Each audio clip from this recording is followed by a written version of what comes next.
E olha só, o Carlos Augusto de Bones Cruz está trazendo um tema que eu também queria ouvir. O Felipe, eu sei que a Sinara detonou ontem no Brocou. O fascismo no Congresso Nacional ontem cantou Quaquá, Racacá, quem riu, Quaquá, Racacá fui eu. Quaquaracaquá, quem riu. É a música da Elise. Como explicar a anistia aos deputados? Que voto foi aquele absurdo? Eu acho que mais absurdo do que o da Zambelli, que ela foi para o Conselho de Ética por xingar um deputado, que é grave também, é falta de decoro, mas o do Nicole, né? O deputado Nicolas. Ir lá se vestir com uma peruca de uma violência, né? Transfóbico. O que vocês acharam? O que você achou, né? Dessa anistia a Zambelli e o Nicolas, e com o voto do Quaquá, né? Eu quero perguntar para o Felipe se ele acha, porque disseram, né, os defensores, que era uma estratégia, que ele estava sendo estratégico. Você acha que ele foi estratégico ou, na verdade, esse cara é um cara meio duvidoso, né? Já posou do lado do Pazuello, ele já teve algumas cenas, já falou mal da Dilma, em umas falas machistas, né? Então, assim, eu queria saber do Felipe sobre essa suposta estratégia. Eu fico muito confuso com isso. Se é uma estratégia, está me deixando muito confuso, eu não estou conseguindo entender qual é. Tá? A gente até trouxe o Quaquá aqui uma vez, porque eu acho que se a gente tem alguém que é do campo progressista e a gente não está entendendo, a gente tem que chamá-lo. Chama. Né? Chama e explica o que está acontecendo. E até fizemos a pergunta sobre o general Pazuello, viu? Por que você tirou foto com o general Pazuello? E a explicação dele foi muito singela. Ele disse: ele é um deputado como eu, é meu inimigo no campo político e não é meu inimigo no campo pessoal que está ali. É aceitável, não é? Não sei. Mas demos a oportunidade para que ele se explicasse. Aí o eleitorado é que tem que entender se esse deputado representa ou não à esquerda. Então, acho que tem que ser dada a oportunidade ao Quaquá de explicar. Eu acho muito inexplicável, né? Eu não tenho explicação, mas queria que ele desse, né, sobre esse voto, porque foi 5-4. Então, o voto dele viraria. Né? O relator virou para absolver os dois. Mas sem o voto do Quaquá, não conseguiria absolver, não, né? Arquivar o processo. Mas sem o voto do Quaquá, não se arquivaria, o processo continuaria. Quer dizer que levaria a cassação? Muito improvável, viu, Drice, Nara? Porque aí eles se protegeriam.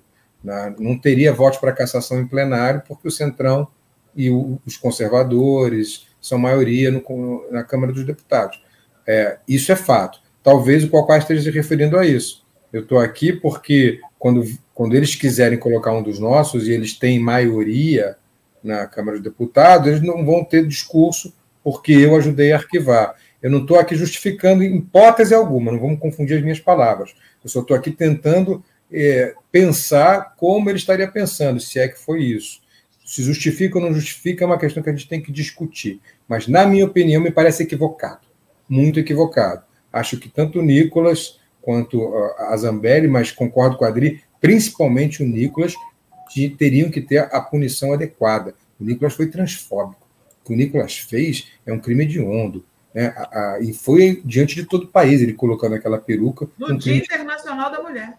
No Dia Internacional da Mulher. Então, teria que ter a punição adequada. Pelo menos, se era uma estratégia, poderia ser uma estratégia em que tirasse mas esse é impossível.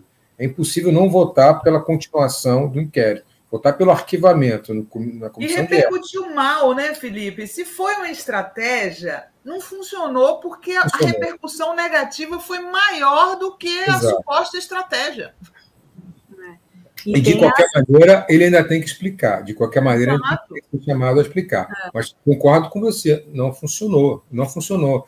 Esse sujeito tem 20 e poucos anos, e eu acho muito triste ver um fascista, misógino, transfóbico de 20 e poucos anos. Né? Você espera qualquer coisa das novas gerações, mas não que seja assim, né? Espera a utopia, espera a empatia, e aí vem um sujeito desse que vira exemplo. E a gente tem que ter muito cuidado com isso. E, de novo, vamos tratar de redes sociais. É um cara que tem milhões de seguidores nas redes sociais, que bota aquela peruca, um ato de transfobia, e serve de exemplo para milhões de outros jovens da idade dele. Então, e a manipulação dele, né, ontem com a ministra Nízia, gente, eu fiquei tão indignada. Ele vira para a ministra e fala assim: por que vocês usam o termo mulheres que menstruam? Por acaso o homem mulher trans pode ter filho, né? Sendo que esse termo, pessoas que menstruam, na verdade, se refere aos homens trans, porque os homens trans menstruam. E eles podem sim gerar filhos, eles podem, porque eles têm útero, certo? Eles têm útero, são mulheres que se identificaram como homens, então são homens trans. E ele confunde, dizendo que parece que quando fala em pessoas que menstruam, está dizendo que as mulheres trans podem ter filhos. É uma loucura, né? É tão fácil de entender, eu fico muito indignada. Mas também é fácil de confundir, Sinara, e aí que entra o trabalho dessas pessoas. Por quê? A lógica toda do fascismo e a lógica toda das redes sociais, ela é binária. Ela é o bem e o mal, ela é o preto ou o branco, é o claro e o escuro. Então não existe lugar para o cinza. E aí quando ele fala essa questão da menstruação, por exemplo, ele entra na cognição limitada de quem o está seguindo de forma muito mais eficiente. Então a gente, quando estiver analisando, a gente tem que pensar não sobre o conteúdo, mas sobre a estratégia por trás do conteúdo. É importante isso, né? Não é sobre o que ele falou, mas por que ele falou dessa maneira. Eu sempre tento visualizar por esse lado. E aí eu vejo que esse deputado Nicolas, ele tem estratégias muito claras de cognição binária. Então ele usa, como a peruca é uma dessas estratégias, a questão da menstruação, qualquer um é comunista, tudo isso é uma estratégia binária de identificar uma coisa com o bem e outra coisa com o mal, na lógica comunicacional deles. E é isso que a gente tem que desconstruir. Daí volto a insistir a importância dos memes, a importância do humor. A gente tem que desconstruir essa gente no campo de linguagem deles. E sempre, sempre pensar o que está por trás desse discurso. Nunca é gratuito. O conteúdo, Sinara, Adri, nunca é o mais importante. A estratégia por trás do conteúdo é que é o mais importante. E é essa que a gente tem que desconstruir sempre. Esse é o nosso trabalho como comunicadores.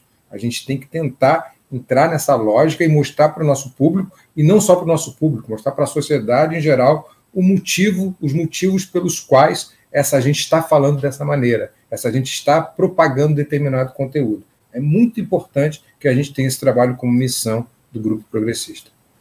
Olha só, separei aqui o vídeo, é bem curtinho, mas eu acho que essa edição que está circulando nas redes, ela já desmoraliza por si só, ela é tão bizarra, né, que a própria ministra Nízia fica...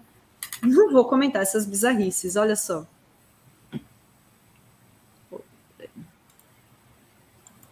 Você já viu algum homem ter condição de gestar, ou a senhora acredita que o homem tem essa capacidade, ministra? Os direitos das pessoas que menstruam. Vocês querem reduzir simplesmente a mulher, né? A pessoa que menstrua. Porque senão isso ataca quem se sente ali mulher e fala também que tem a condição de menstruar. Com a palavra, ministra. Bom, eu nem vou comentar sobre bizarrices, porque aí eu acho que eu quero. Ai, muito bom. Perfeito, mas é isso. Ela não tem que comentar mesmo, ela está certa, a ministra tem que se manter com a sua liturgia do cargo, corretíssima, mas nós sim temos que fazer isso. Nós temos que comentar essa estratégia sempre, mas ela está certíssima. Aliás, que ministra, né? Que maravilha ter uma cientista do porte dela à frente, depois de ter Pazuellos, né, da vida, a gente ter uma ministra cientista com esse porte, com essa capacidade, com esse currículo Lattes. É um bálsamo para os olhos, né, Sinara?